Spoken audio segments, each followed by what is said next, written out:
ఏడికి నాన్న ఎక్కడికి? అగో ఎండలేదా ఇంకా చూడొకసారి. సరే ఏడవకు చెప్పు, ఎక్కడికి ఏడికి? బయటికా? ఏం చేస్తావు బయట? చెప్పులు పట్టుకొని రెడీగా నిల్చున్నది డోర్ దగ్గర వచ్చి. ఒక 5 అవుతుంది, ఇంకొక ½ గంట అయిన తర్వాత ఊదాం. సరేనా?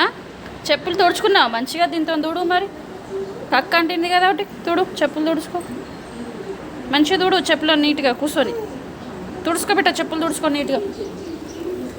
చెప్పులు తుడుచుకున్న తర్వాత అయిపోయిందా తుడవడం? అయిపోయిందా? అయిపోయిందా? అయిపోయిందా? కాసేపు నాకు పోదాం బయటికి. సరేనా బిడ్డ? పాలు తాగిన తర్వాత పోదు కానీ. పాలు తాగలే కదా బిడ్డ, పాలు తాగవా? చెప్పులు పట్టుకొని రెడీ అయిపోదామంటది, పాలు తాగదంటే ఏం తాగదంట. పాలు తాగేసి వెళ్దాం తల్లి.